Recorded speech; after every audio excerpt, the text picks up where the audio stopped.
Um, I've been finding things quite sort of, what's the word? I've been feeling quite flat. I've been feeling a real flatness. Hmm. Um, and a and a frustration as well recently. Um, Frustration with the flatness or something else? um, I think the frustration is something else. The frustration is it's like so I guess the best way to describe it is I guess before you start to see um things for what they are, it's like you're living in blissful ignorance and you get swept up in thoughts and emotions, but you kind of don't know any different. That's just what life is like. Yep. And there's a frustration now. It's almost as if when it's almost it's the tension between sort of still getting swept up in things, but then sort of having moments of lucidity where I can sort of step back and see that I am, and then getting pulled back into them again. Yeah. And it's a frustration with now I can see what I want to be doing, but I'm still Yeah. sort of at the Yeah. mercy of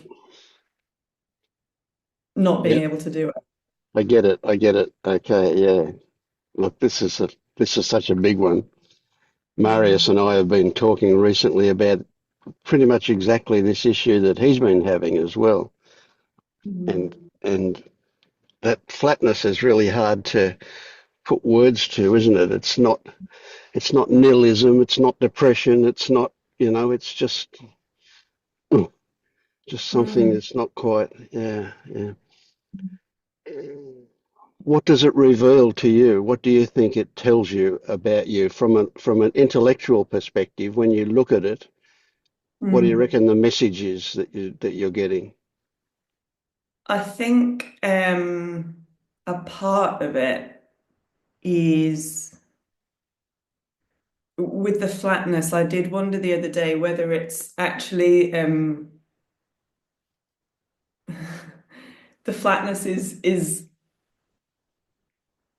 kind of how how real is the reality of life, and we spend so much of our lives sort of seeking highs and quick fixes and buzzes and have these big ups and downs. Like I've spent a lot of my life kind of addicted to stress and adrenaline and it almost feels like it's a come down, and that the message is this isn't sort of flatness. This is just life when you're not kind of constantly having Uh, these highs uh, and lows. uh, Um, would you imagine that there's some grief about the mm, loss of the old adrenaline hits, etc., the movement, the familiarity, that kind yeah, of stuff? Yeah. yeah, big time. And almost a kind of I guess there's a I guess that's impacted by the fact that okay, you can't, and I've not had this thought, but you can't go back now either. Like No, you definitely not. can't just Yeah. take the glasses off and be like, I'm just going to go back to doing things ignorantly the old way. Um, yeah, because it's sort of easier in a way when you can just blindly be bashed around by the currents of life and not. Yeah, well, see, this is a bit tricky too, isn't it? Like somebody goes through the pain of childbirth, you think Mm, they would never want to go through it again, but they do. mm, What happens? They remember that it was painful, but they don't remember what it felt like. mm, This is the way you can, and if you observe yourself, you know, whereabouts are you? You're Australian, eh? In the UK. Sorry, oh, In you're in the UK. UK. Yeah. Right, okay. Mm. So you're going into summer now. Okay. So Mm. you can remember that it was bloody cold and miserable back in winter, Mhm. but I bet you can't remember what it felt like. No. You know, this is the way humans are made like this. We can have that cold in the morning, so cold you got to put a jumper on, hot at midday, and then you can't remember what the cold felt like in the morning. You can just remember that it was cold. Yeah. Yeah, yeah, As soon as it's warm, you think it's always going to be like this. yeah. And this is our nature. It's like everything is always going to be like this. But it doesn't make sense if you analyze it. But it does make sense when you consider that there is only this now, and it's Mm. infinite in time. It extends forever into the future and forever into the past, and neither of those actually exist. But nevertheless, that this it's infinite in every direction. So it's quite natural that we see ourselves as everywhere all the time. Mm. You know, what shouted out for me when you were talking was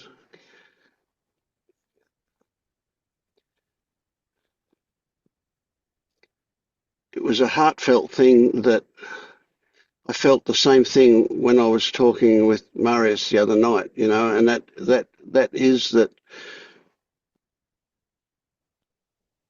what see it's this is stupid talking about you, but what I imagine you are missing is the 100% acceptance of whatever this is. And the crazy thing that goes along with that acceptance is that it changes. And so if somebody gets into a nihilistic state, I immediately jump to, and this is just from experience, I immediately jump to that it's an incomplete awakening. There is something they haven't seen. They've kind of stalled part the way through a shift.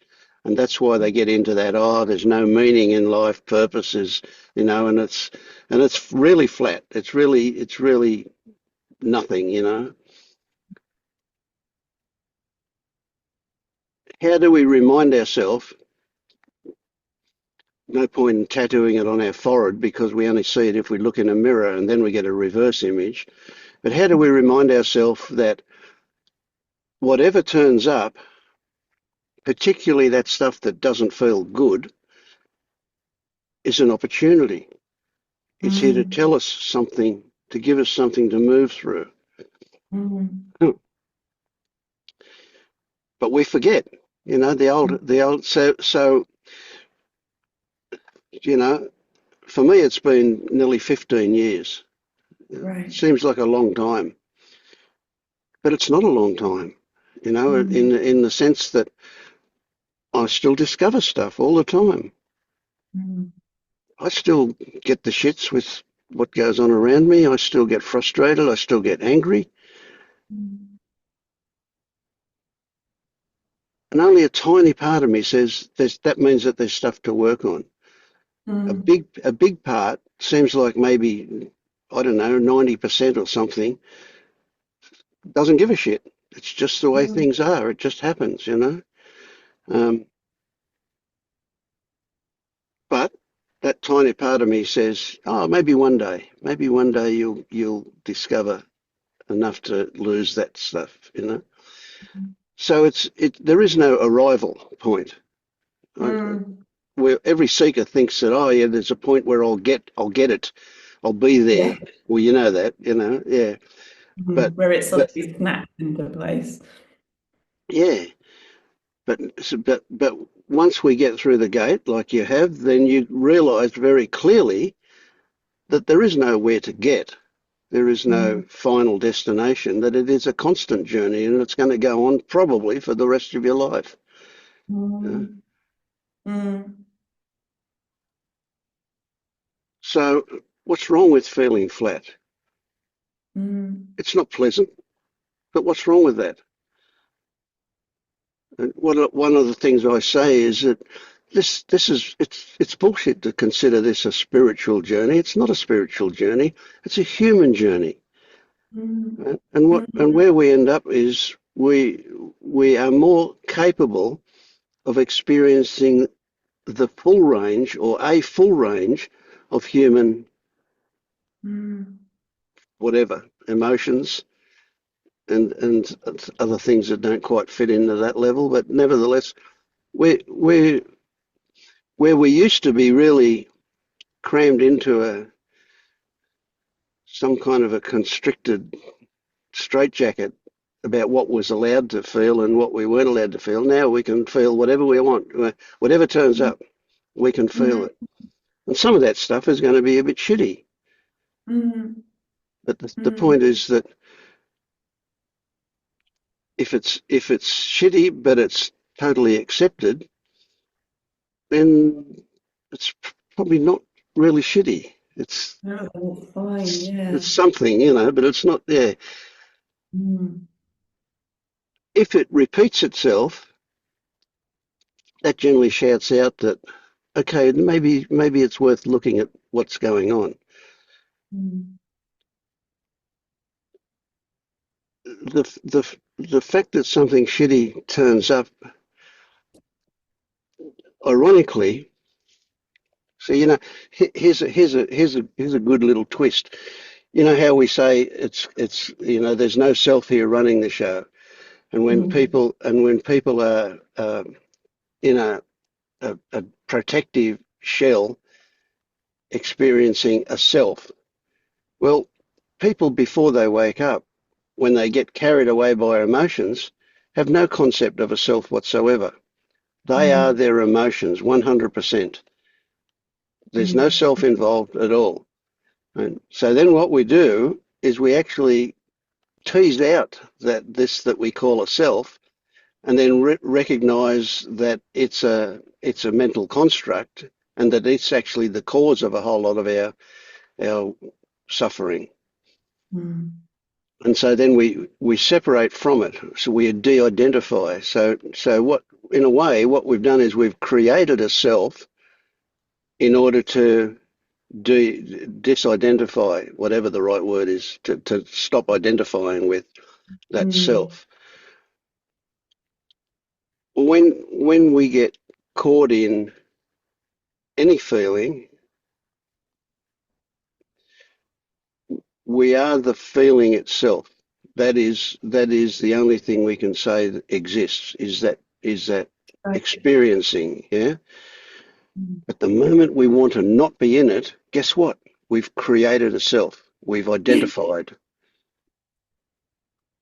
Yeah, because I've just realized there's this sort of thing I've started doing. So I was reading well, I'm reading The Untethered Soul by Michael Singer, and I have a quote here actually. I keep rather than tattooed on my forehead, I keep reading this, which is the more you're willing to just let the world be something you're aware of, the more it will let you be who you are, the awareness. But I wonder if I'm sort of still engaging in this idea of the self because I almost when I'll get really caught up in an emotion. Like yesterday was feeling really stressed about stuff. And then there'll be this almost this struggle of like, ah, stop it, just like step back and look at it. And kind of, well, come on, stop being in it, look at it. And then I'll kind of try and look at it, but there's it's all it's almost worse than just kind of just allow it. I'm like Yeah. forcibly engaging in the self so that I can not be in the emotion, if that makes sense. Mm. Well, part yeah, yeah, you know better. You say to yourself, you know better. You Mm. know,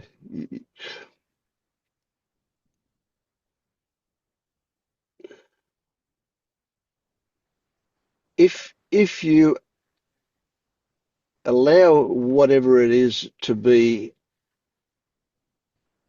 100% present, unconstrained, unrestricted, unmanipulated in any way, that's what you are. Mm. The moment you have the moment you objectify it, you create a self to have it in Mm. relationship to. So that the moment you say, I shouldn't do it, I don't want it, anything like Mm. that, you're creating a self there and you're making it something separate from you. And this is Mm. the trick. You're making it something separate from you. But when you are totally without judgment or description or um, any push and pull to it, when you are it, there's no self. Mm.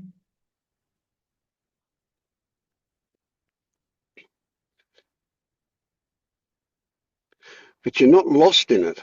That's the difference between before waking up and after waking up. When before waking up, you're lost in it and you've Mm. got no idea that there's anything else. After waking up, the acceptance of it,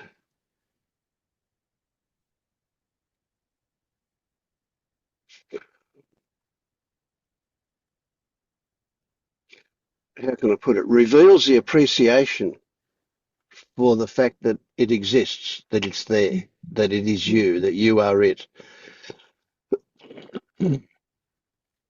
That immediately changes your experience of it.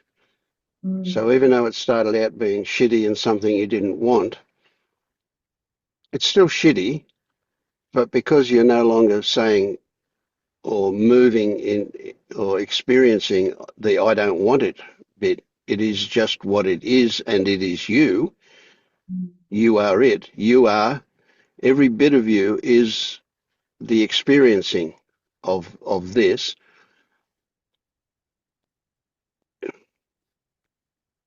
This is so hard.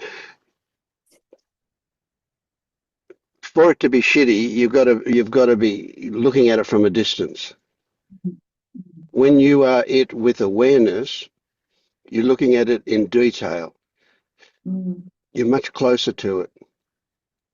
And so you can't describe it as shitty. In fact, you can't describe it as anything because you're so close that any description is a simplistic notion about it. Mm. When you allow it to be and you uh, are happy to immerse yourself in it, Mm. then you're so close to it that you're seeing all of these details that are beyond beyond description. They become an experience. Mm. Mm. Now, you can't do this, but you can appreciate that it's a possibility. Mm. If you have the, because of this conversation, you might have the fantasy that it's a possibility that you can allow yourself to swim in whatever it is you're feeling until you and the water are one. You're not separate from Mm. whatever this is that you're in. And then you'll just see things that you would never have seen when you're going, I don't want this. Yeah. Yeah, I realize how dualistic I've been starting to try and make sense of it, or how dualistically, if that's a word. It's been very much, I'll feel something or I'll feel a pattern of tension in the body. It might have been there for ages. And then when I notice it, I'll try and, as I said, sort of, and I'll often make this kind of image like separate and look at it from the outside in. But that's kind of creating the notion of there's this, which I don't want, there's me. And Yes, sometimes you I got it. get cast off Yeah, step away, and that's, yeah, yeah. absolutely. I mean, this Mm. is this is subtle stuff. This is way beyond the old no self thing. This is Mm. about remnants of stuff that have been hidden away in there. That's just that we've kind of taken the lid off, holding these things down now. So although they might have a feeling of old stuff coming back, and that is, stuff that you've already seen through, they're not. They're new levels, new layers, deep down, much more subtle stuff, and looking at it as something much more subtle gives us a different view of it too. And so we're way beyond the point where we say, well, all of your thoughts are bullshit. Now we're going, hang on, the thoughts are involved in this. So what is my relationship to them? It's not about the thoughts, it's about your relationship to them and the recognition of what it is that you do. So you see that, you actually create that. I wonder if this is the way I'm seeing the world, simply because it's something that's been really active in me for the last couple of weeks, and that is that eighth fetter stuff, that really subtle sense of I exist. And this is how it shows itself with these things that you're talking about. Yeah. So if you can describe it, you're not there. You're not deep enough.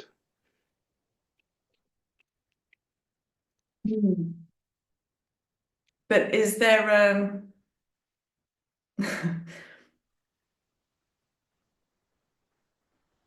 it, it feels like there's a nuance between kind of getting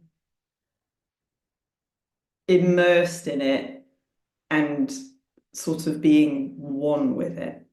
Because again, I'm almost having experiences where I'll feel like I've been kind of taken over by emotions, beliefs, and then it's kind of like coming round and feeling like I've been dissociating. There's sort of the me that has the awareness, and there's the me that just is thrashed around by these. And how do we know when we're kind of, does that make sense, when we're just like being pulled around by it and drowning in it, as opposed to immersing ourselves in and experiencing it? Hmm. Can you see that the description of being pulled around by it Mm. is dualism? It is you and it. There's it Mm. pulling you around. Mm. So if we go swimming in it, there can be you and what you're swimming in. But if you relax, boundaries dissolve, and you and what you're swimming in become the same thing. Now, I don't like the concept of becoming one, because not that talks about two all the Yeah, time. it still suggests Yeah, the dualism, doesn't it? And then, yeah, yeah. yeah, yeah. So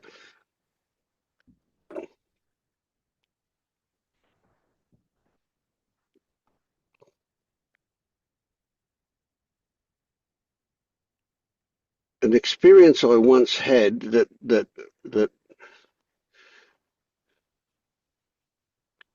comes to mind now when we're talking about this is was it was a I would describe it as a psychedelic experience, but it was an experience of it.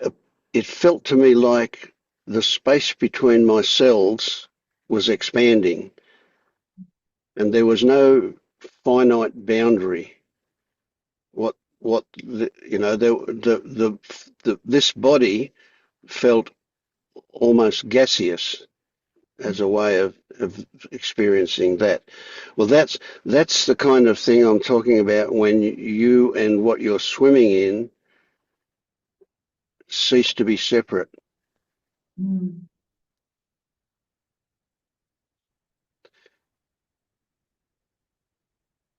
But what you're swimming in is whatever it is you're feeling.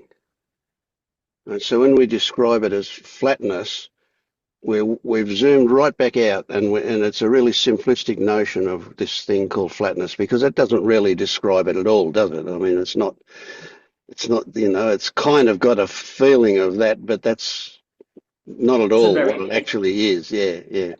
And the closer you get into it, the more complex it gets, and the more mm, difficult it is to actually put words to it.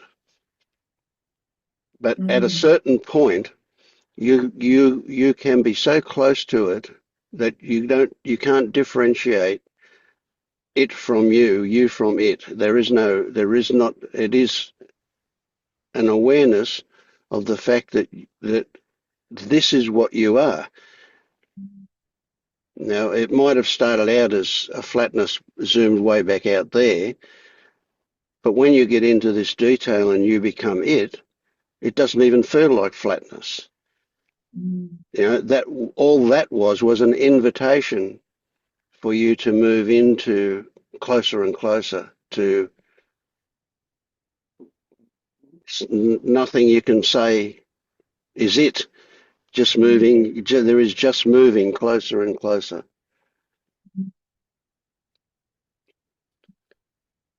So it's rather than sort of stepping away and trying to look at it from the outside, it's about going towards it.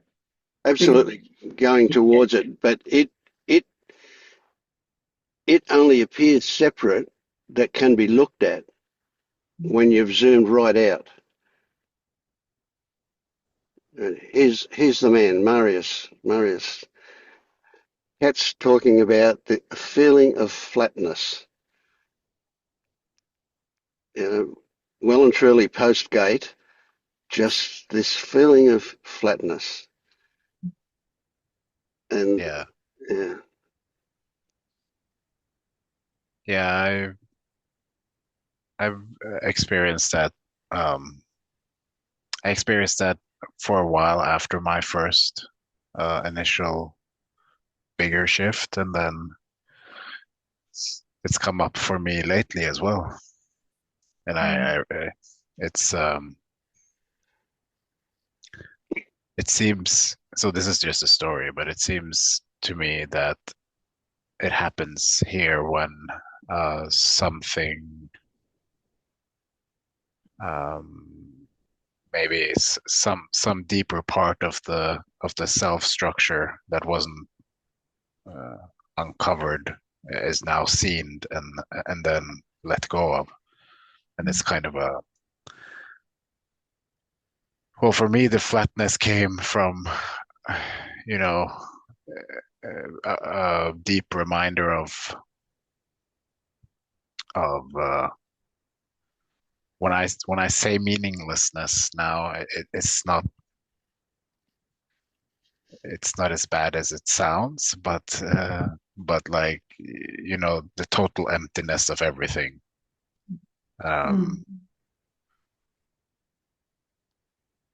mm, um, because the mind has this tendency to um, try to survive by grasping on to anything it can. So that could be, you know, um, some kind of attachment to some purpose or meaning or um, yeah, anything like that, just to kind of try to project something in the future um, to survive. So yeah, I can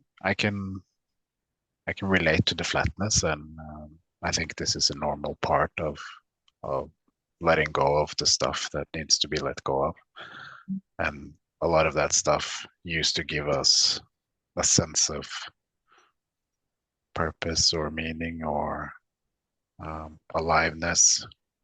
It mm, gave us, it gave us a lot of the the ups that were superficial. mm, mm. Yeah, that's what I was describing to Vince. That it's well, we were talking about like the sense of loss and a grieving of because when I think back, the games that we play, the kind of highs and lows that we seek, as you say, when we're experiencing a high, it's really lovely. Yeah. And when you see that for what it is and you realize how vapid and empty it is, I think there's a sadness of like, oh, so I don't get to have that anymore. I can't trick myself Yeah. into existing like that. And it's Yeah. there's a sadness around it. Yeah. Totally. Mm. And you know, I went my first time around. It was pretty. You know, I had a couple of months with what I would call nihilism. Mm, mm, Um, mm, uh, and when I got through that, uh, things kind of seemed to stabilize for me. Uh, there was probably, or there wasn't probably, there was a belief that that was behind me. mm, mm, But now mm, I've come to see that, you know, this happens until it doesn't. So it can come back until everything is emptied out. mm, Um, I don't say that to to bum you out or anything, mm, but mm, yeah, like I said, and this is just my story about it, but it seems to be life's way of um, erase whatever the mind tries to build back up again, if it does. mm, I very much see it as eighth fetter stuff, and that's often described in the more traditional philosophies as the conceit of believing that I exist. mm, I was recently corrected because I was saying I saw it as the arrogance of that belief.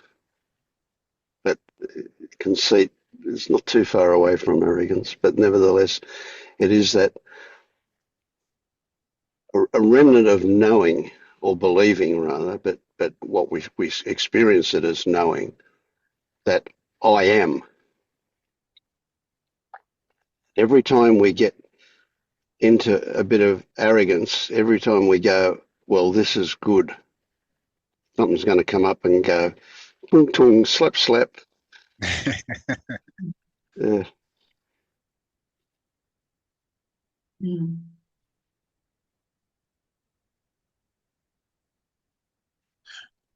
But you know, it's not all bad.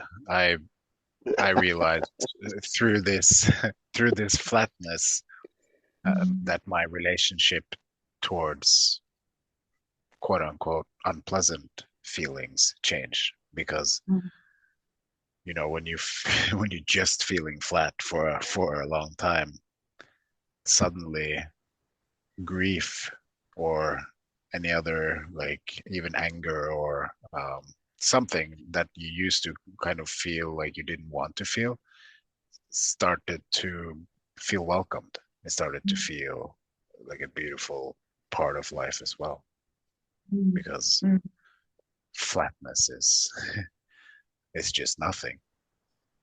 mm, yeah, there's an old one. People that self-harm, especially those that cut themselves, will say they're doing it to feel something. mm, Yeah. So mm, that flatness, if it's got that emptiness of that, it's like the living dead. mm, So even shitty stuff feels good because it feels alive. mm, But on the other side of that is incredible magic, feeling wonderful about all these ordinary things that are absolutely fantastic.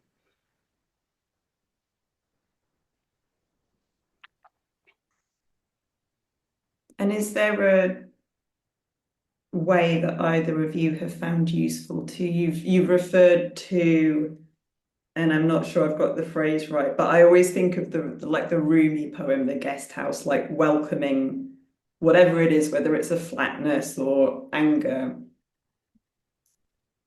What I've picked up is that there's this sense it can be useful to just kind of allow it, welcome it in. But you're talking about doing again. Yeah. So that's true. That's right, what you say. But seeing it as a happening rather than as a doing is valuable. So this comes back to the most simple thing that is the most elusive thing at all. And that is whatever is, is.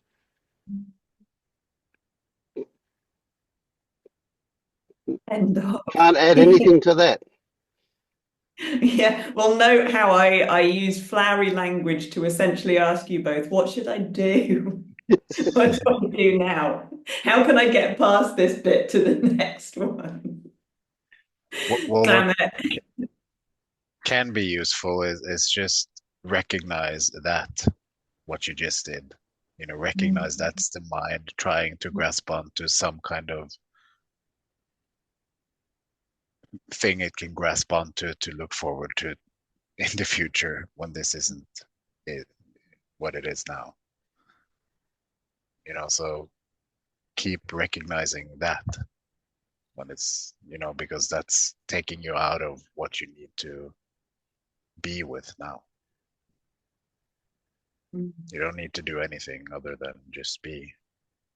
But when the mind tries to escape that, that's that's what you recognize. Yeah. Trying to find answers, trying to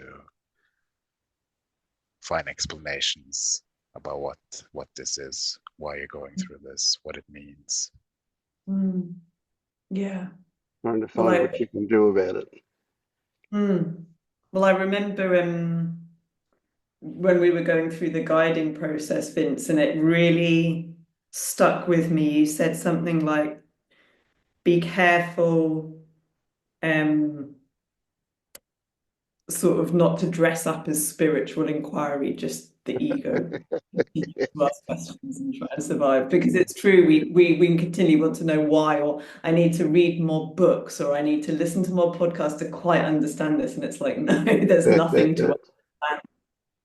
It's Yeah. this, and then I guess that comes back to the flatness, and maybe like I was saying last time, of yeah, but isn't there something like really incredible or this impactful moment? And it's like, no, this is it. And I guess there's a real beauty in that. It's the Yeah. essence. Yeah. So I'm gonna don't grasp onto this, but it's the implications of just being with what is, but over a longer period of time than what you're experiencing now.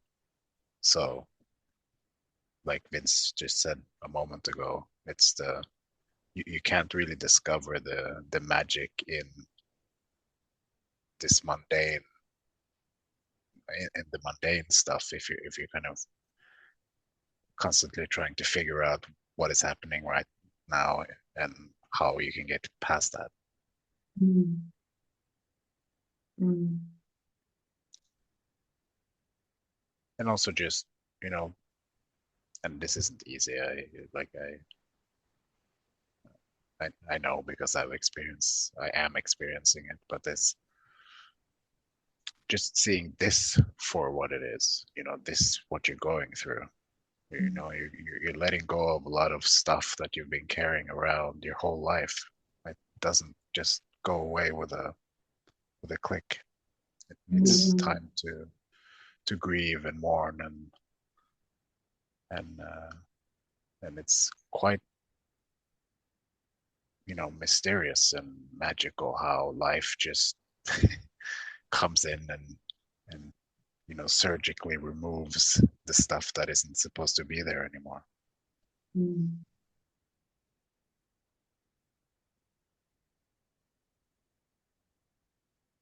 It's interesting to consider that although time is a mental construct, and it's really obvious that the past is a memory and the future is a fantasy and so on, yet it's equally legitimate to say that you're young at this. You know, it's been very recent for you, this discovery of a new world. And so you've got to find your way around. You know, people have said stuff that I have no idea of anyway, but people will say, oh yeah, sure, after that initial shift, it'll take you X amount of time to settle in, to integrate. Well, like I don't like that. I don't like the feeling of that because you're out of time in a sense. You know, that shift is a change of dimension. So you are in a new world, but all new worlds take exploration and familiarity to become the normal.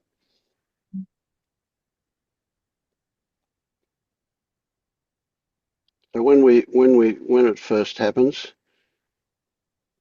we're very much aware of feeling different, reacting differently to things. But 10 years from now, that'll just be so ordinary that you won't even remember it anymore.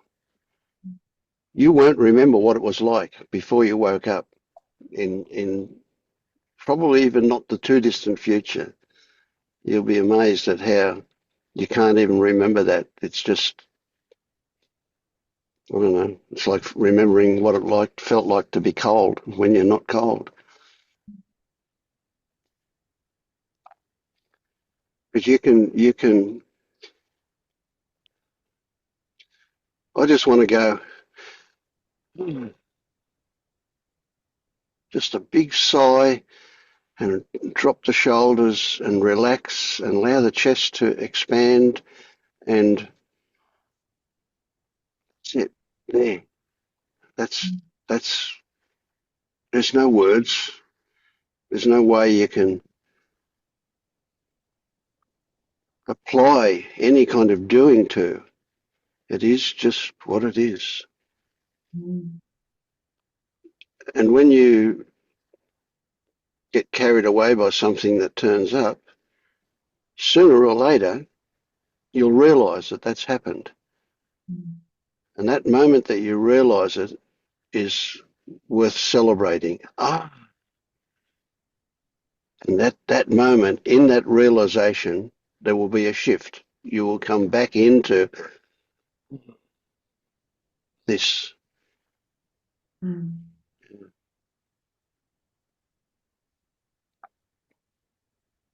And all flatness or anything that turns up is just reminding you, take a deep breath, relax your shoulders and enjoy the moment.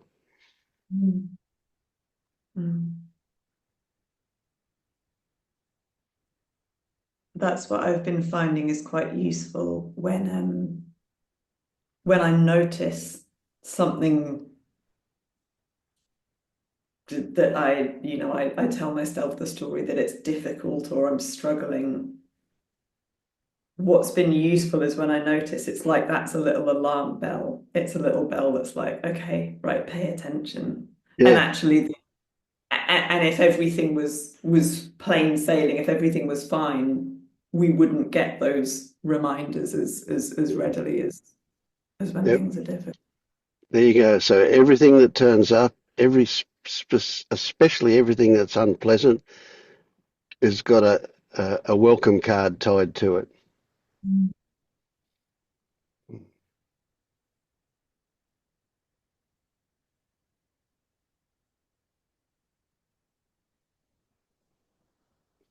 All right. So help. I want you to help Jed wake up.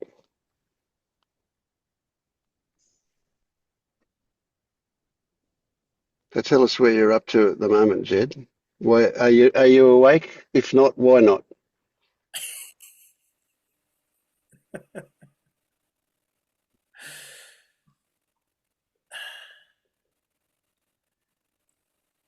Am I awake? I don't really know. Am I awake? Ugh. If you mean,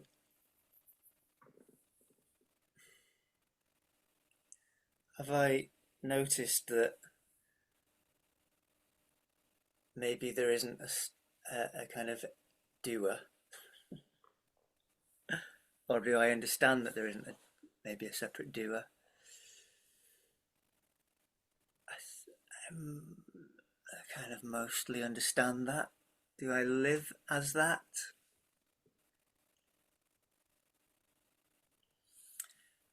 Most of the time, no. Also, I mean, a lot of the time, I suppose I do without being conscious of doing, of being conscious of not doing. If that makes sense.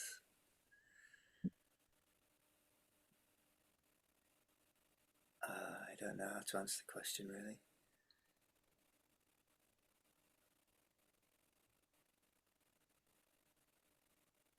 That's all I've got, Kat. What's next?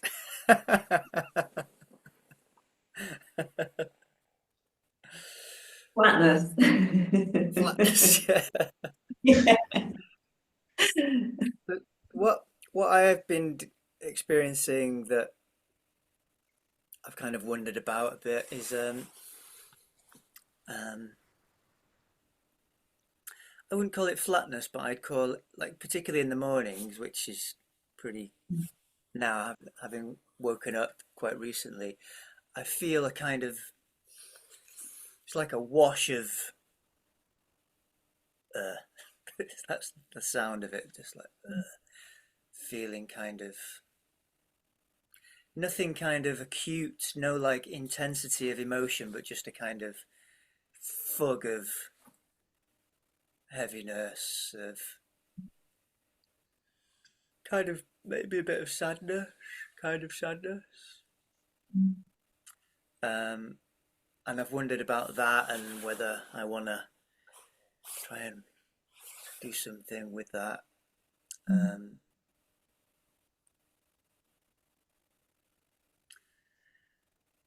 and the other thing that's been interesting for me since I heard Vince talk about it to somebody is when there's an acute emotion, there's like two possible routes. One is to like try and understand the origin of it, and the other is to kind of notice my relationship with it in the present. Um, and sometimes when I've had that idea, I feel like I kind of become very present and I'm just in experiencing and everything feels kind of very alive and a bit of kind of magical, I suppose you could say. Um, and then sometimes I get a bit stuck in, okay, if I want to just be with my relationship with what's happening, I kind of, it's almost like I'm seeing my relationship to it as another being triggered. So, for example, I feel um, dislike of somebody's behaviour, um, and it can feel quite intense. And then I can feel there's a layer of like, oh, don't feel dislike. That's not good. And then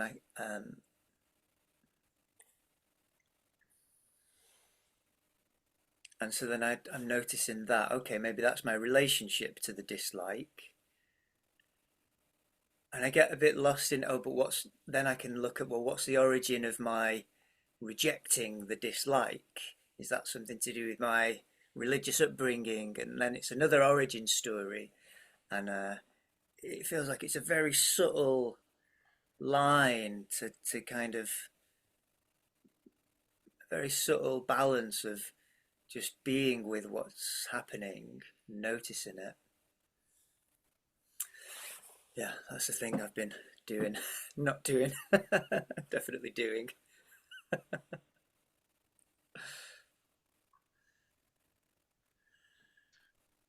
So you said that you, sorry, Kat, you said that you had that technique or whatever you want to call it. You apply that when acute emotions turn up, but you didn't think to apply that to this fog of whatever that turned up this morning. What's your Correct. relationship to that? How did you feel about that? Was there part of you that said, I don't want this? Yeah, yeah. There's part of me that, yeah.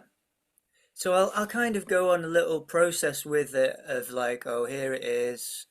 Um,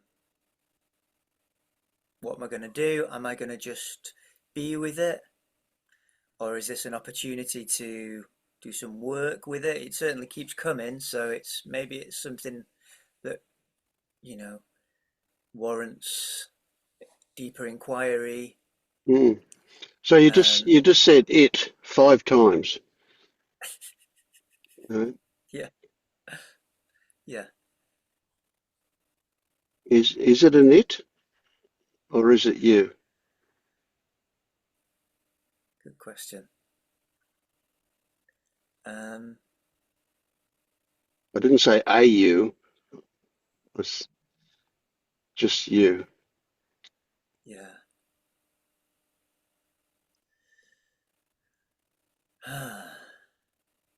Well, certainly I can experience it as an it. It seems I can experience it as an it.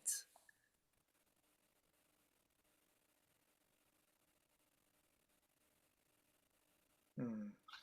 Would you imagine that one of the underlying reasons for doing that is because that puts it in a situation that you might be able to do something about it. You can wrestle it, you can reject it, you can calm it, you can do something with it because it's it outside of you. Is that, would you imagine that's part of that? I guess it can be, yeah. I also wonder if it's. I noticed that I'm avoiding saying I often think that because that seemed like the wrong thing to say. So I could say wonder. I sometimes wonder if it's I don't know, it seems like it's a thing that happens in my experience. I can occasionally be one with my experience, I'm just experiencing, and then there's shifting into what feels like a more dualistic experience, and that can happen, just happens most of the time. I think that I'm, I experience my experience in a dualistic way of me as the observer or the experiencer, Mm. you know. So what do you Just seems think to be you a habit. achieve by doing that? Let's imagine that some part of you does that on purpose. There's a reason behind it. What do you think you're achieving by doing that? Well, the first thing that popped in was, I guess, as you say, that it seems then that I have some agency, that I have some Right. kind of control or choice or something.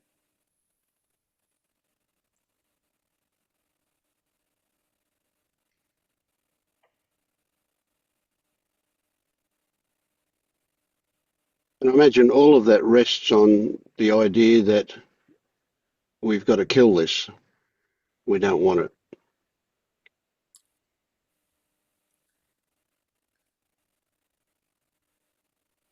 Well, yeah, I guess. I mean, I think a lot of the time, like I'm just looking at an object in the room and I don't want to do anything with it, but it just seems so habitual to see it as a, as a separate thing. But yeah, maybe it's come from not wanting experience as it is, and so creating this idea of control. Is that what you mean? I can appreciate I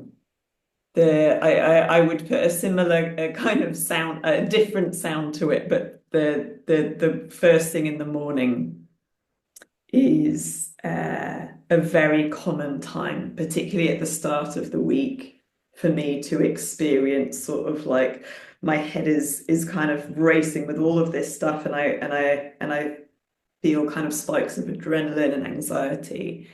And I've gone from not wanting it to, like we were talking about before, sort of trying to welcome it in and be like, okay, it's here, it's fine, welcome. But within that, there's still a sense of, and if I really welcome you in enough, then you'll get the message and you'll fuck off, basically. Rather than, and it certainly feels like an other, or I don't know if you were there, Jed, when I was explaining to Vince how I've started to kind of think, right, this is me, the observer, this is everything else that's going on in life. And I'm either like getting swept up in it, or if I work out how to do it and if I practice hard enough, then I can step back and see it from the outside rather than this, it just is. And I think for me, that's what's lacking. I don't know if that resonates with you, but there's definitely a sense of, if I work out how to do this, then I'll get rid of this experience. Sure. Yeah, sure. So what if I said the only way to get rid of it is to go towards it, through it, to fully experience it, and it will change or be different? Maybe, but most likely. But any kind of pushing it away, turning away from it, rejection of it is only going to make it stronger.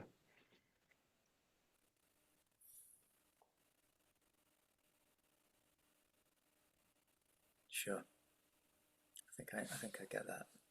Yep. So there's a reality though, and that is it's unpleasant. We don't want it. But we can put that in the background and not be a prime mover. It's just something in the background that we acknowledge and don't give any energy to.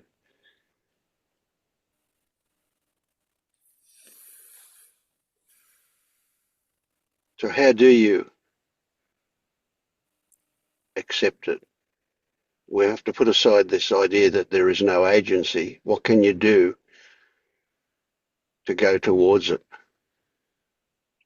What techniques can you apply?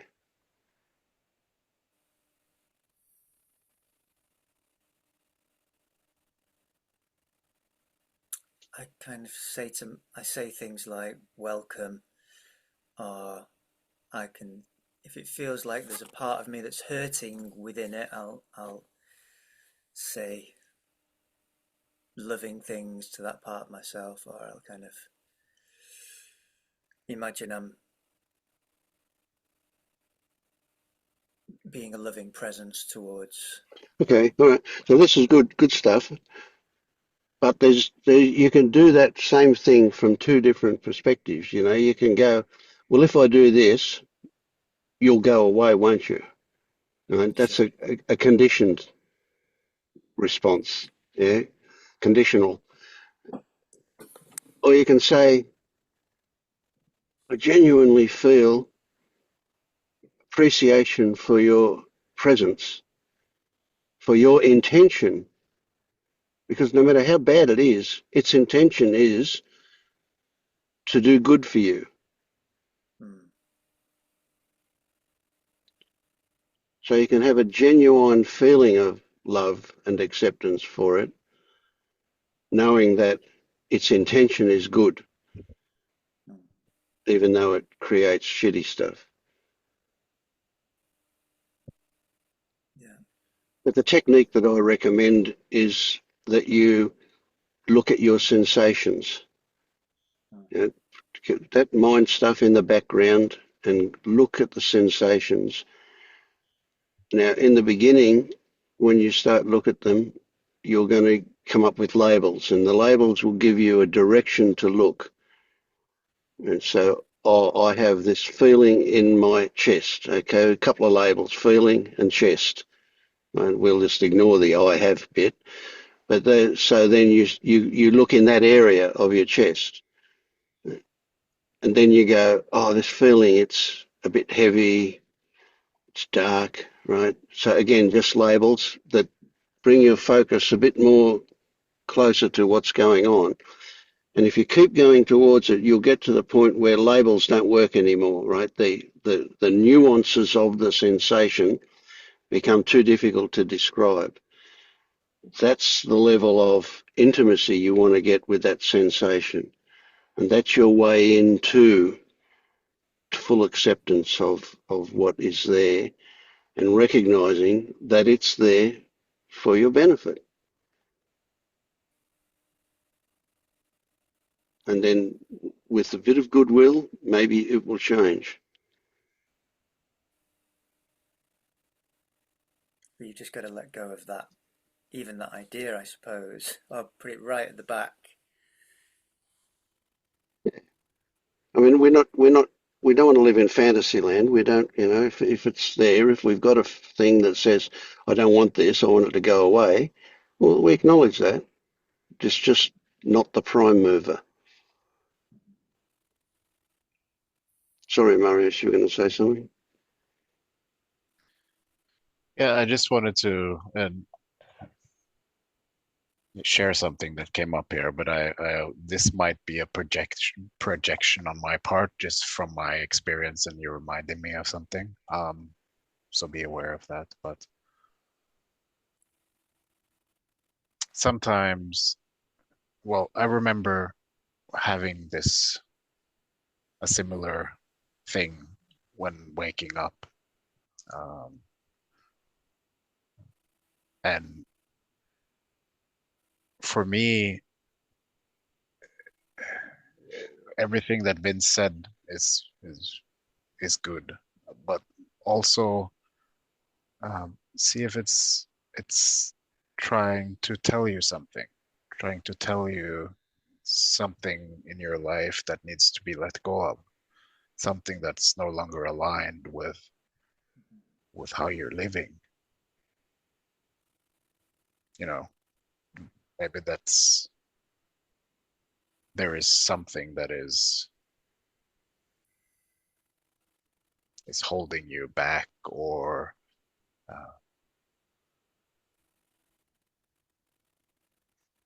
yeah, just kind of is an obstacle for where life wants to take you next.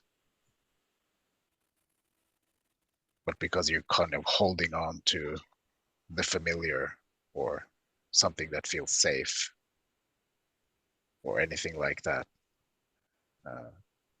you wake up every day and feel like shit because it's not it's not aligned anymore.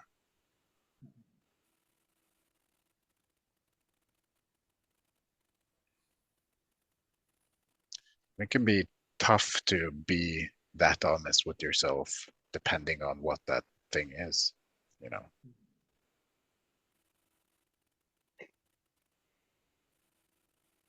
It's a good one. Yeah. I mean, you say, listen to your body, listen to your intuition. It won't lie to you. Your mind will lie to you all the time. The mind will come up with all sorts of weird shit, right? But your body won't lie to you. But if you start listening to your body, you'll get to the state where you go, oh, my body wants to do that, but my mind says, no, no, no, no, you can't do that. It's not going to. The time will come when you will have trust in your intuition. You'll recognize where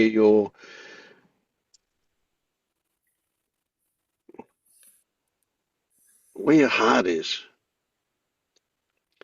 And this is something that Marius has brought up a bit recently. It's a very subtle one, but there's a kind of a deep you, if you like, a deep resonance in certain things and a dissonance in other things. And often these shitty things that turn up are because of that dissonance, because we're not taking notice of what our gut tells us. We're not listening to our intuition. Where I need to move in life is not where I think I need to move, but where my heart takes me.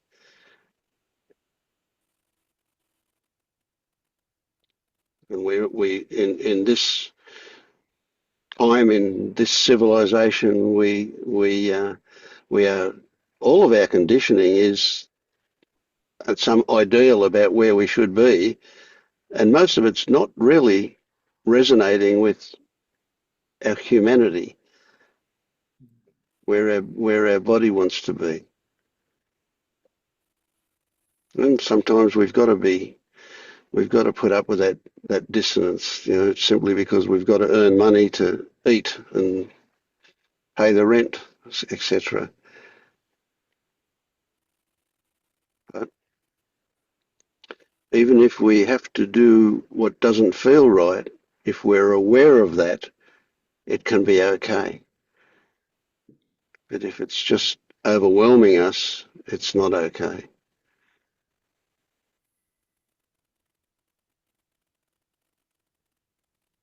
I have to go, my friends, but thank you. Good to see you all.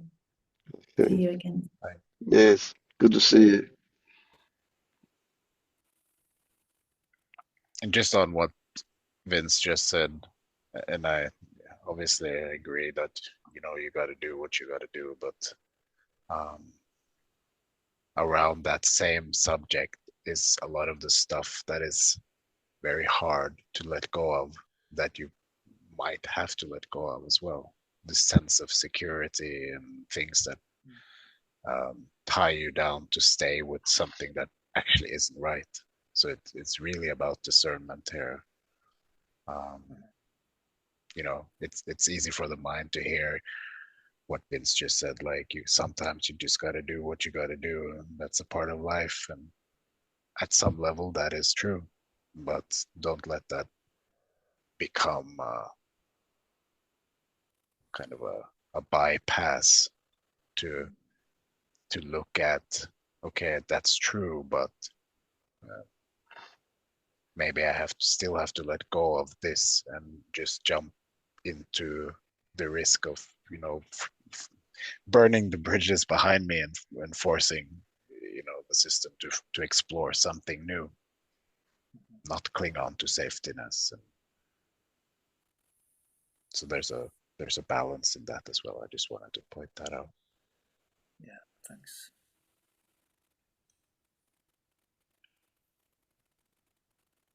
What's coming up for me as I hear you guys talk about that is I'm in a relationship, and it's been an on-off relationship for 20 something years, and there was a period where there was a lot of coming and going, me coming and going into the relationship, and it was just it was really, I don't know, damaging or very, very difficult, especially for my partner, who was she just seemed so committed to wanting the relationship that she would keep having me back, and then I would leave again, and then I would find somebody else I was more interested in, and wanted to be in polyamory, and all the and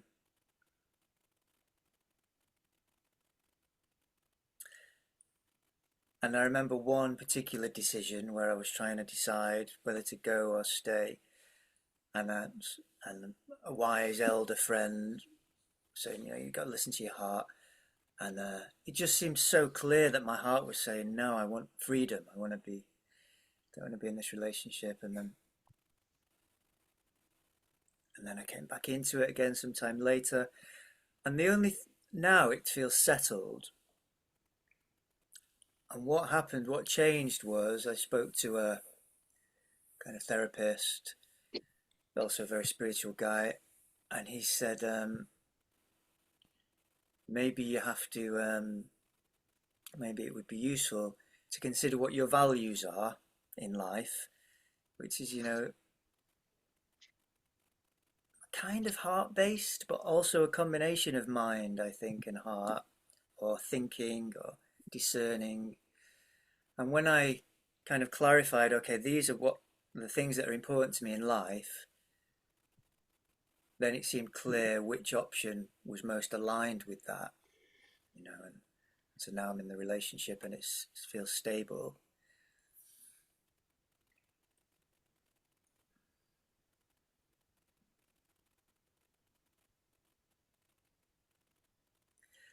And yeah, sometimes I get a sense of this isn't what I want. But actually, I think on a deeper level, now I can always tune into, yeah, but it's right. It's good. My gut is steady and at peace with it, I suppose. Can you be yourself in that relationship? Do you have any Yeah. roles Well, that you're kind of, well, yeah, you can? um,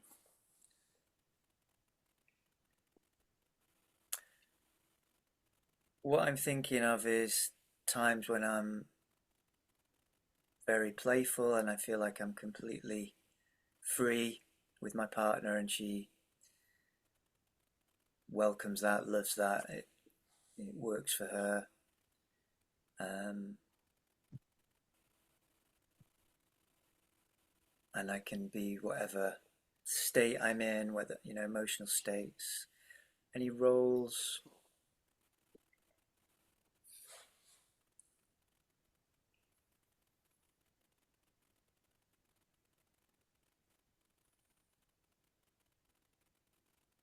I don't think so. In some ways, I think she is like very good for me in that when I don't know, I have fantasies of doing things differently and I might go in that direction. She seems to, her reaction is almost like a really good reflection. And even though, so like, for example, I'm a musician and I can get very obsessive with music, and she kind of disapproves of that. And and sometimes I think, oh God, if only I had an artist as a partner, she would understand that I sometimes just need to go and lose myself and be obsessive.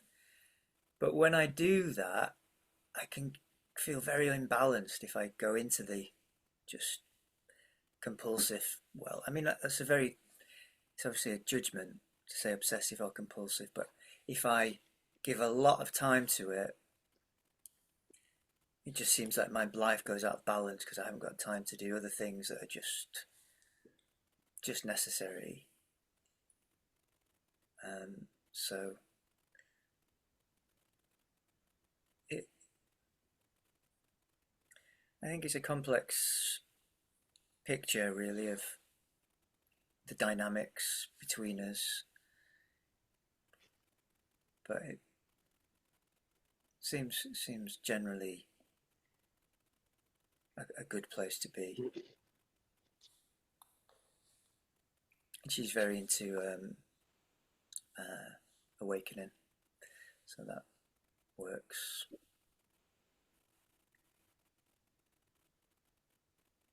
You're very fortunate then. Yeah.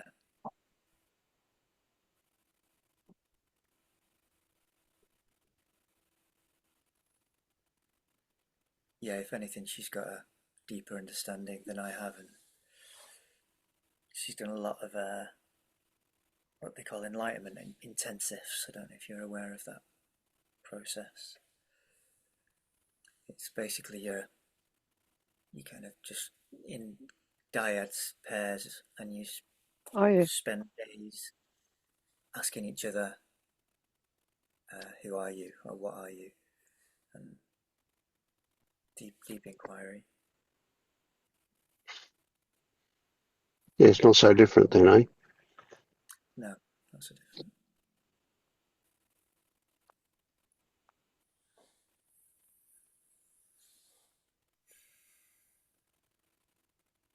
Do you have any I shouldn't behave this way, or I shouldn't be doing these things, or I should behave this way, should be doing these things? Just any at all, you mean? Or in the Yeah, relationship? well, I think it would be interesting to look at both, but since you're talking about your relationship now, we can look at that.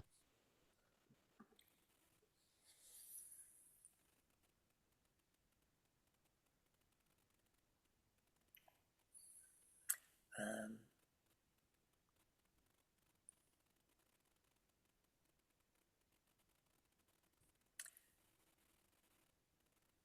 I'm thinking about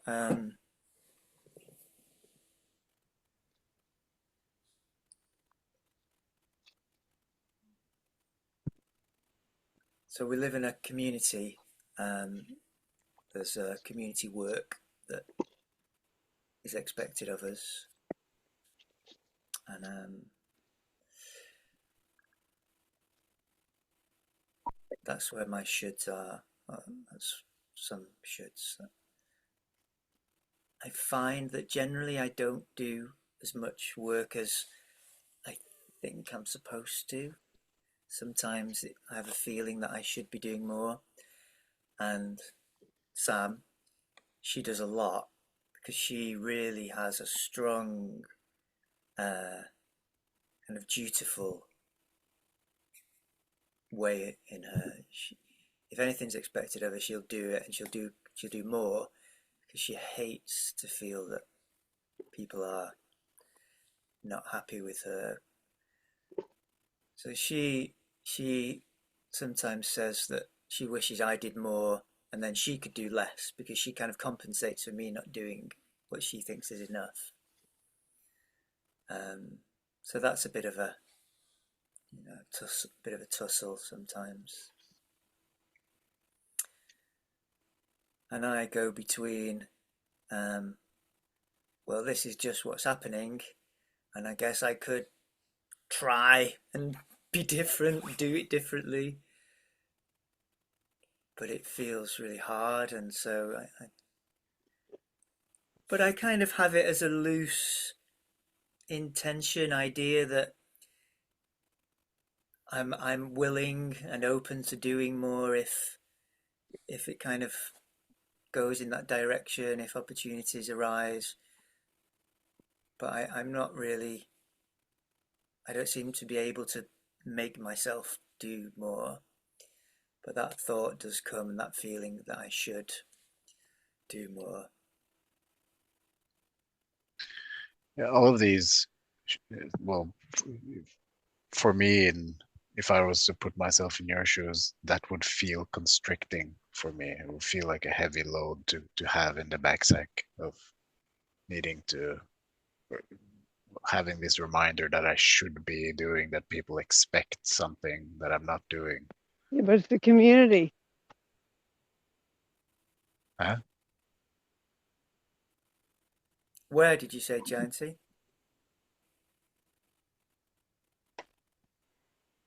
Yeah, I don't think Maybe so.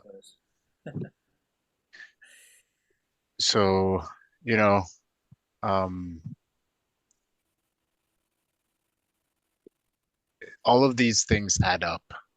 So you probably that you mentioned something now, but if you kind of sit down and look at your life, maybe you will find more of similar things that you think you should or shouldn't do, or imagined expectations of others.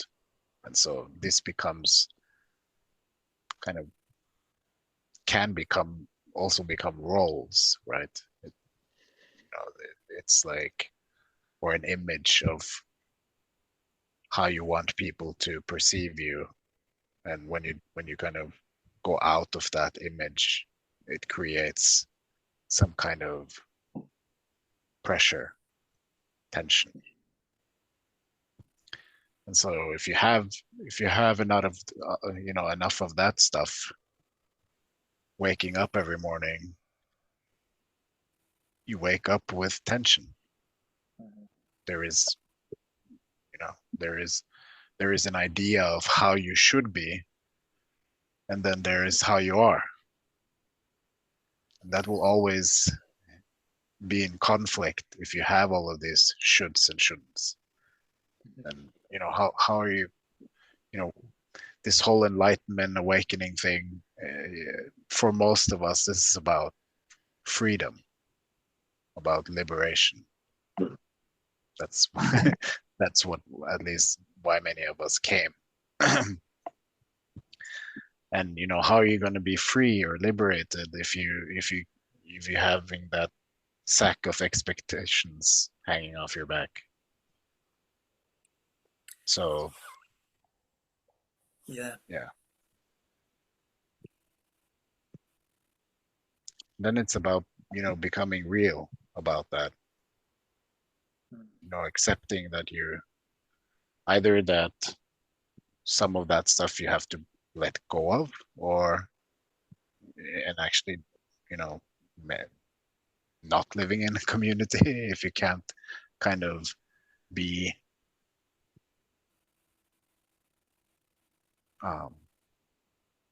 if you can't let go of the shoulds and shouldn'ts. Or the opposite, that you actually let go of the expectations, let go of caring about what other may think or not. Yeah. Or even what you think. Letting go of what I think, you say, Vince. Yeah. So it may not be that others expect more work from you. It may be that you expect more work from you. Well, yeah, exactly. Certainly Sam expects more work from me. Mm. So have you investigated? So this is the thing. What Marius is talking about is that dissonance again, and that could easily explain why you wake up feeling the way you do. That you wake up with this. Oh, here we go again. Another day of this. Yeah. Or I mean, why do you not do more work? Is it because you don't have time? Is it what reasons, what justification do you give yourself, and what justification do you know is bullshit? yeah.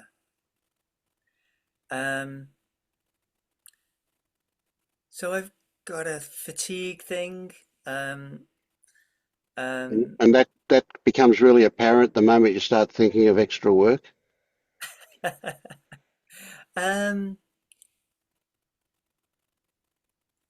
Sure, there is some relationship to how that is in my body and the thoughts in my head. There's Mm. definitely some relationship there. Yeah. Well, it's good that you say some relationship. We don't want to come to a conclusion that says one causes the other. Applying meaning to it is we keep away from that. Just recognise that there's some connection, and let's Yeah. leave it at that for the moment. Yeah.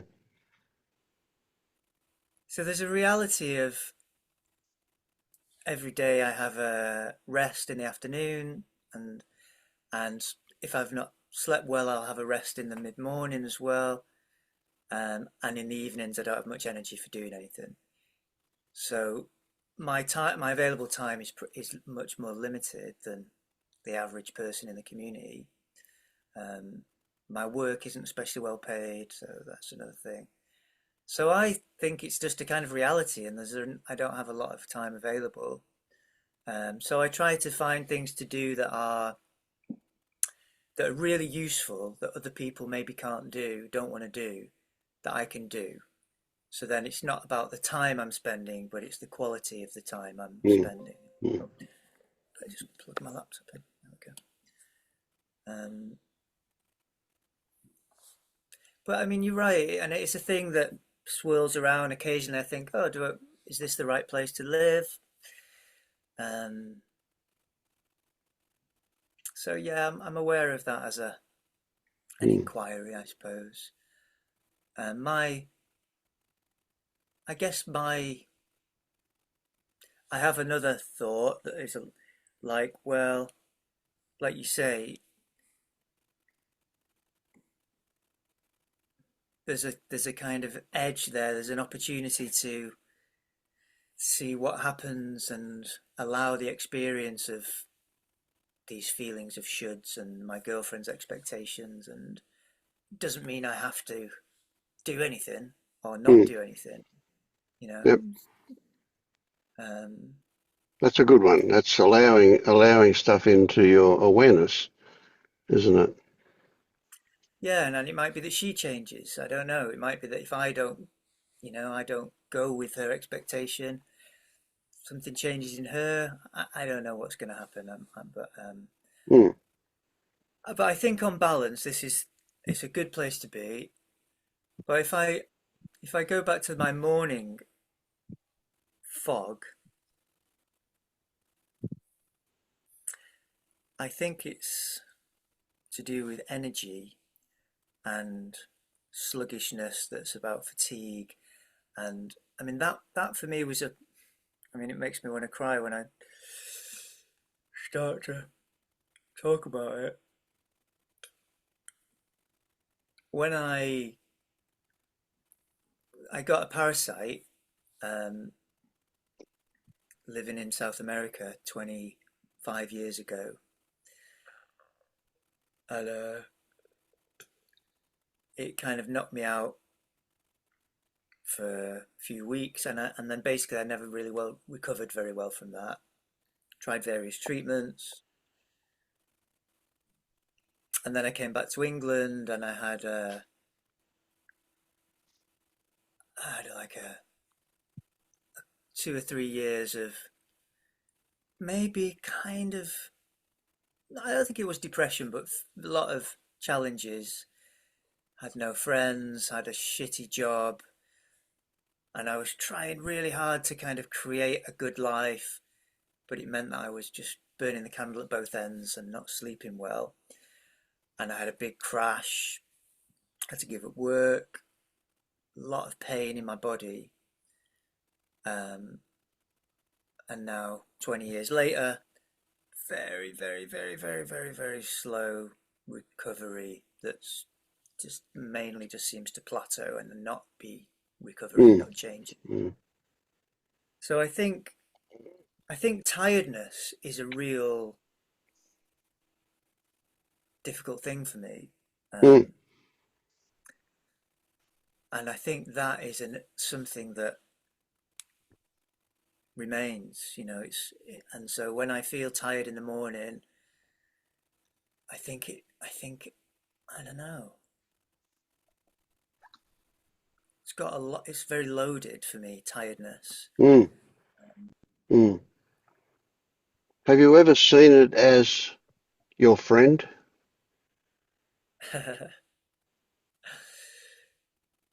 A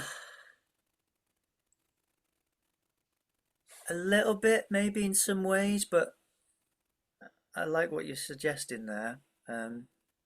Certainly not. I haven't really made friends with it. It's trying to look after you, isn't it? Mm-hmm. Tiredness is trying to look after me. Yeah. It's trying to get me to rest. Well, who knows what it's trying to do, but it's got good intentions.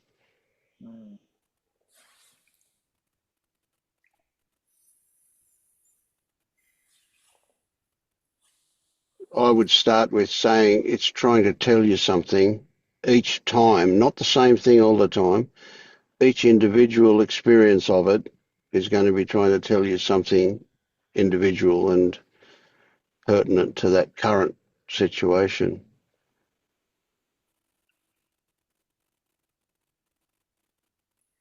Interesting, yeah. What I think I do, how I benefit from it, is that it's a real kind of grounding. It's it's it's like yin. It's like saying be more yin. You know, be stillness is good. Yep. And that may be, well, that may be the main message that it brings. But each time it turns up, it will be specific to that specific situation rather than a general overall kind of thing. So don't treat it as the same tiredness that turns up every time. Just because you use the label tiredness, it tends to generalize it. Just say it's this, and this is unique, different to any other version of this that's ever turned up.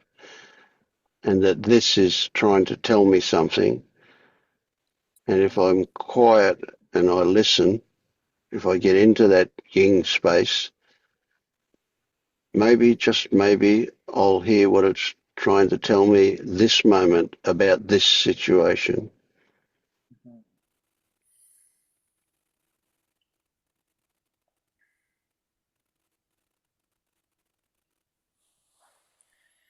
Yeah, good one. Thanks.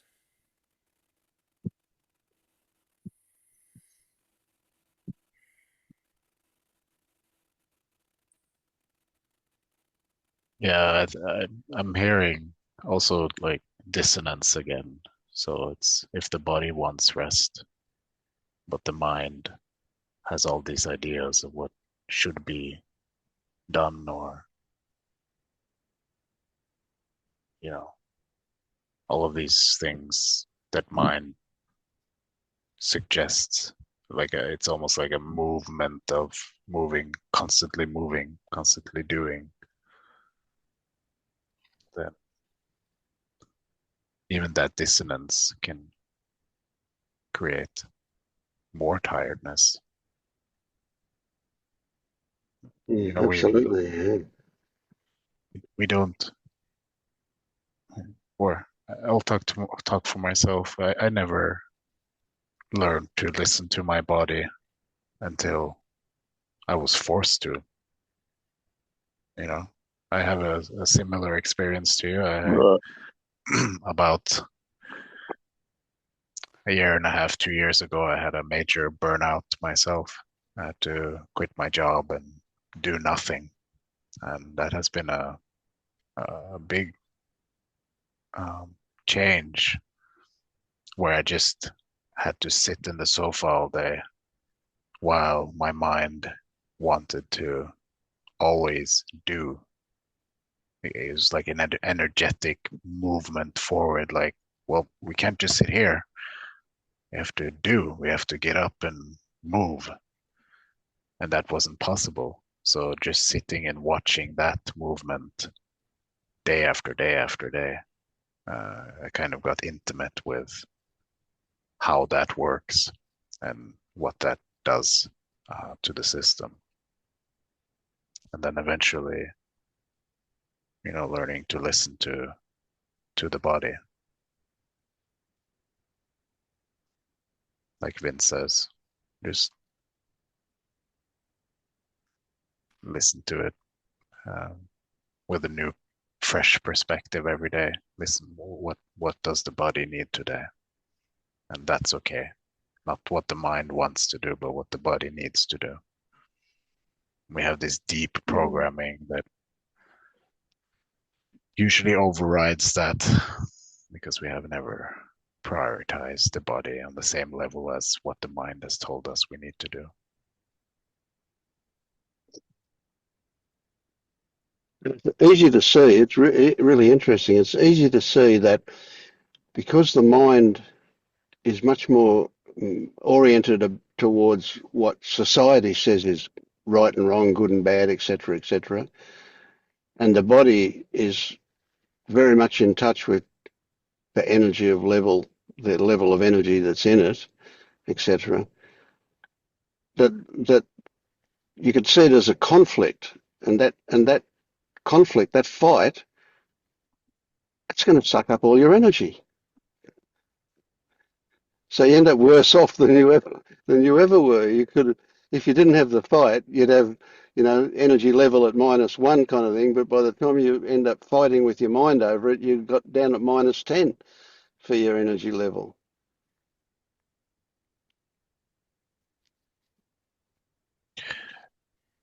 And if I look at the changes that has been made since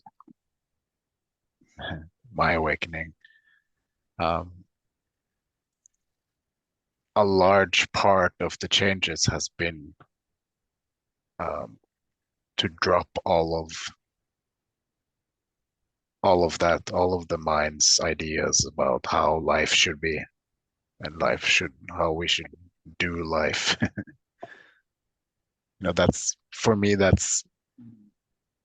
not going to say the only part, but most of the part of what awakening is to get in tune with life, not in tune with the mind.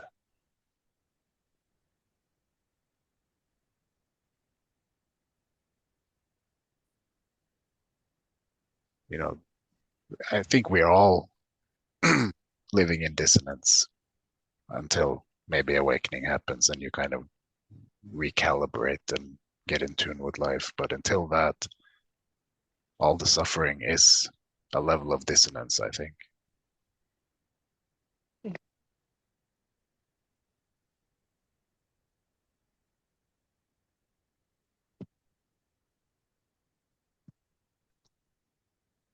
And it continues after awakening, but a lot less, a lot easier. But it certainly doesn't end at that point. Yeah.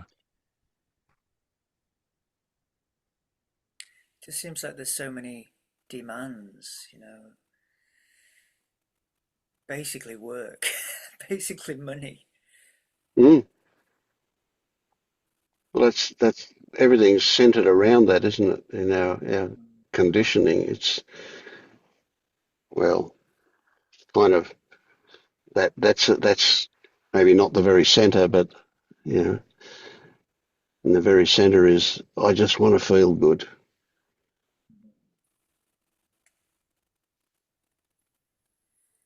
But it's also tied to that money thing, which I totally agree with, but it's also looking at what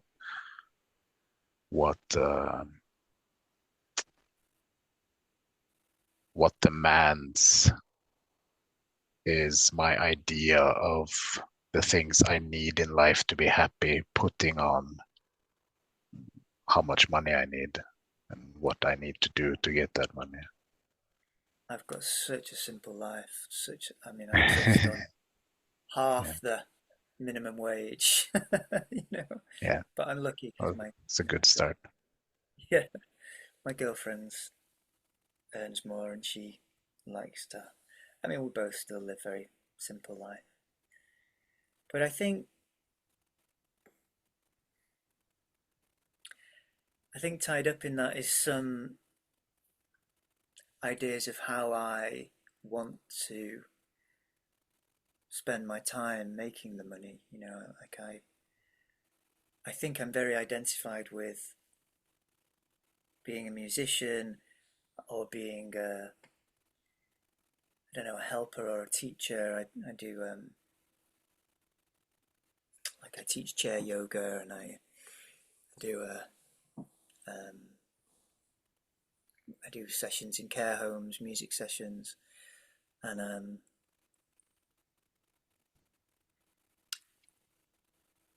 although they pay well for the hour, I can only do 1 or 2 a day because there's travelling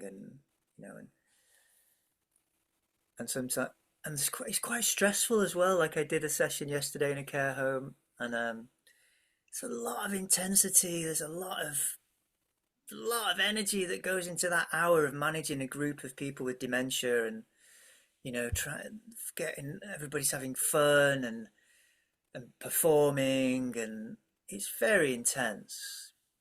I mean, to be honest, I think it's relaxing and it's becoming easier, and it has been always, but I think recently I'm just seeing that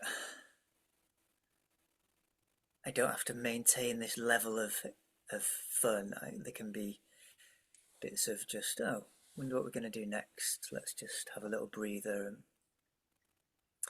But sometimes I think, oh, if I worked in a supermarket, 6 hours a day, 6 hours in a row, it would just be so little stress on my system, and I'd probably earn more. Well, I would earn more money.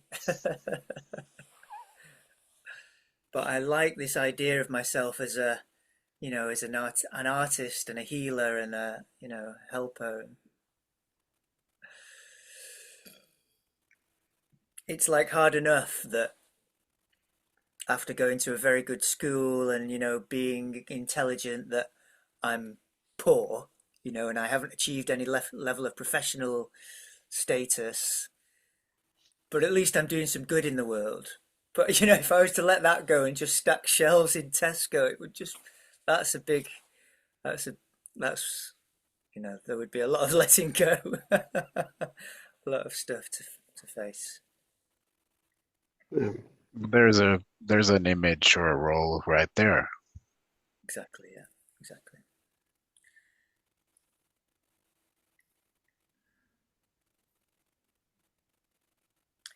Yeah.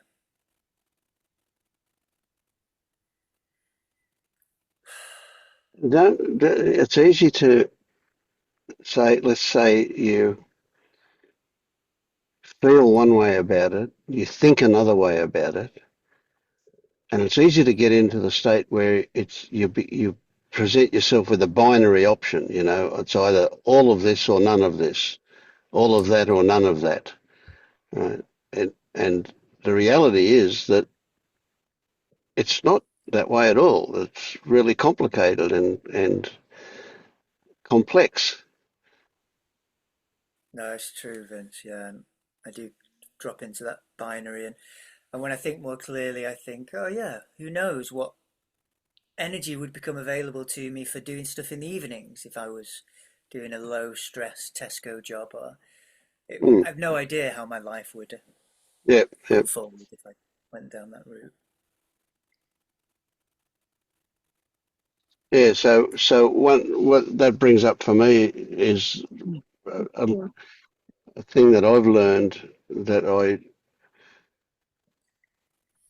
it happened. I say I learned it. I don't know.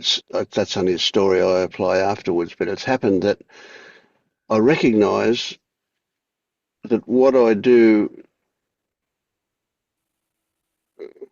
they're not the right words, but what happens a lot is that I just let life make decisions for me. I don't have to come to some conclusion and follow through on that. So a lot of the time it's like I just respond. I just respond to things. My wife says, time to take the dog for a walk, so we go for a walk. I have no idea when that's going to happen. I don't think about it before it happens, but when it happens, I just do it. I just go along with it. Time to cook tea. My wife said, oh, I don't know, a couple of years ago now, she said, oh, I've been cooking for 56 or 57 years. It's time for you to do it. So, I became the main cook. Mind you, she still does a lot, but yeah. So she says to me, well, what are we having for tea tonight? The hardest bit of that is making the decision, not doing the cooking. Just working out what it is we're going to have. So we play a game. I say, well, what do you fancy? But the idea that those things, I never dwell on them. They're never there running around in my head until something triggers them. I mean, that's the way I tend to do it these days as well. I'm not like trying to puzzle all this out about my work, and But Yeah. I'm aware that I'm on a kind of trajectory, you know, and there is the identification and there's a kind of momentum. But I am, but Yeah. my yeah, So as much as you call it work, but what if you started to call it play? That changes things. But see, you go to work and you're expressive and creative as a musician, as an artist. You know, you're generating this. That's wonderful stuff. How many people could say that they got a job where they can do that? Not many. yeah, no, it is, and often most of the time, like yesterday, I came out and I was just like, wow, that was just wonderful. Yeah, It was. I know, you know, lots of people said that it was a particularly good one. And I was trying to work out, well, what was it? You know, I'll always have a think afterwards. What was it that would work well? And I think it was just being a bit more yeah. spacious of like, well, It wasn't what you did; it was how you did it. yeah, Yeah, yeah, that's right. But I think for the first time I always have a plan, and I changed it from like a sequence of things. This is what we're going to do to, well, these are some kind of things we can do, and these are some other things, and it was a bit more fluid, and right. Yes, yeah. But for me, it's you know, I mean, this isn't so much about awakening, but you know, for years I used to go in and perform, and it's always been interactive. But now I see the like how much I just feel the kind of joy or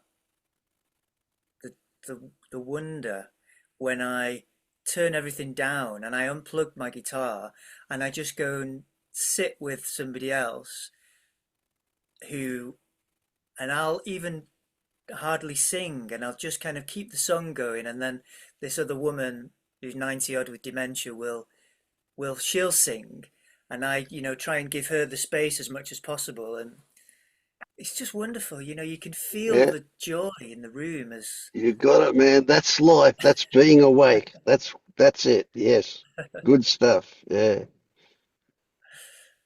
Yeah, you said this isn't so much about awakening, but it's it is. probably more about awakening than anything else. Right there, that moment. Everything's about awakening, but then awakening isn't a thing. So there you go. Yeah, Yeah. But that feeling that you had, that's what it's all about, man. That is it. You know, is that is direct experience. You know, the head was at rest. It was the heart that was running the show. Beautiful.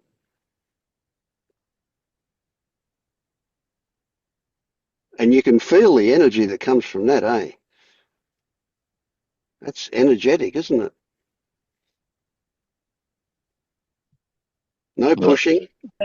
same with the chair yoga sessions I do then it's just a lovely vibe in the room, you know. I've It's a load of very poor women, elderly, a lot of them with physical problems. And, you know, one of the nicest things I do is I'll get them to do a posture that's just slightly challenging. And then I'll say to them, and remember that you can, as you're doing that, you can smile like a Buddha, and everybody will have a little giggle. And Yeah, beautiful. I mean, it's about love, I suppose. Yeah, you got it, man. It's Yeah, when I can feel the love in the room. It's yeah. yeah. And I asked them all at the beginning of this year, what would you like more of this year? And I mentioned the different things, different elements of the class, and they all said the relaxation, which is when they're just being present at the end. You know, we just sit and I just guide their attention around the body, That's it. And that's Yeah, what they all want more of. yeah, good stuff. Yeah, yeah. Around the body and into the heart. Yeah, yeah, You said, nice. Jed, that you usually have a plan going into this, and you know, when we have a plan of anything, things become rigid. Um, it's like an idea of how things should be or should go, or and then Yeah. throw all of that out the window, man. It's have an idea of what you want to do, that's fine, but Well, just be free in what you be be that open spaciousness. Don't constrict your experience through rigid plans and idea of how you should be or how things should go or be. Look at expectations that is floating around on, how you imagine other people think that you should be or what you should do. A lot of that stuff is unconscious and it's constricting your natural movement in life.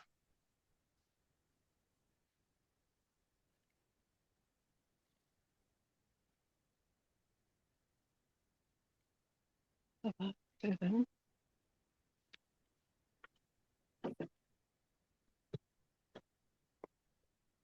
What I do is I have I mean, certainly for my chair yoga, I have a very, very loose plan, very, very loose. I have a kind of an idea of just a kind of direction, I suppose, and I know we'll do some warm-ups, and we'll do some things with our arms, and then we'll stand up for a bit. I'm just kind of, I don't know, I'm just investigating what you've said and noticing where I do get rigid, I suppose. And I guess I've got an idea that having a loose plan allows for times of no plan and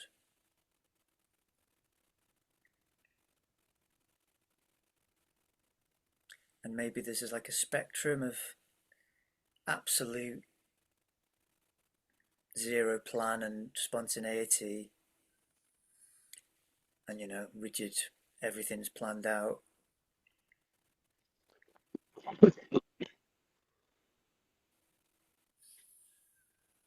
I mean, I a don't know. loose plan is fine. A loose plan is, just gives you a rough idea thing. But as you're carrying it out, you're asking your heart, you're asking your body, where's the juice now? Yeah, And just because you're watching all of those people, you're seeing how they're responding, it'll take you. You can kind of be a follower rather than a leader of what your intuition is saying is appropriate. And you've got it. Those moments of joy that you have after when you're doing that, or after that session that you had, well, that's being awake. That is where you are having a direct experience, not thinking, just purely involved in what's coming up, what you're feeling, and what's happening. Your experience is the prime thing in that. That's beautiful. And when you wake up in the morning and you feel that fog, you can go, where's that feeling? And it'll be there underneath it, and you can find it. yeah, no, you're right, that does happen. It's Yeah. like I mean, even what I talking about notice it is now, I'll bet you're feeling it. yeah, and yeah, it does often happen that I'll just go, okay, well, let's just really be with this thing, this fog, And as soon as I do, I notice a bit of a kind of sparkle comes into it. You know, like a,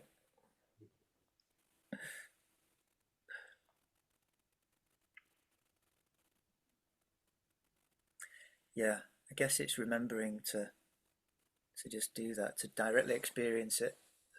Yeah, not remembering. Remembering will happen, but not having to do the remembering. Yeah. Mm-hmm.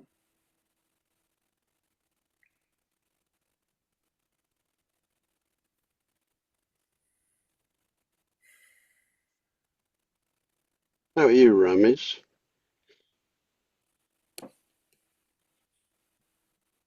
Is this stuff making sense for you? Um, I can relate to some of what Jed was describing.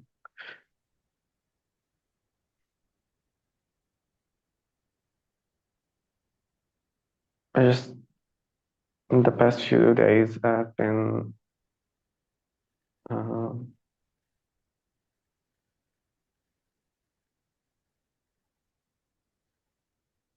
in like a shut mode or freeze.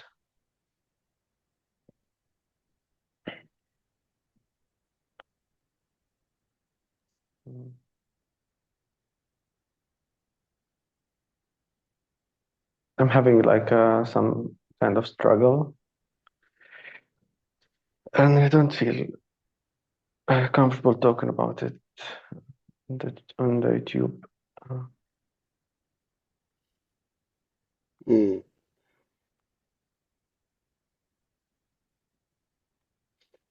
Do you want me to stop the video, or do you just not want to talk about it? Uh, okay, but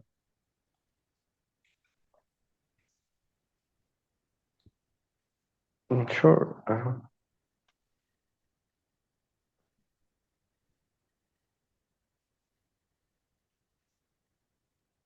It's just it's not easy.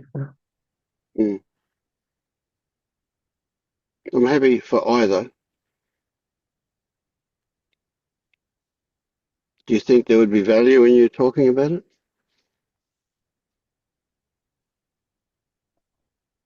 I don't know.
I feel like I want to talk to maybe have more clarity, but I don't feel clear enough to even talk. Like, so also I'm thinking you might need to go now, so I feel stressful. Don't worry about that one.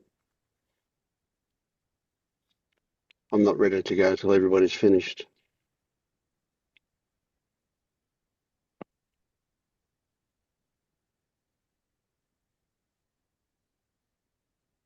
What if I'll pause the video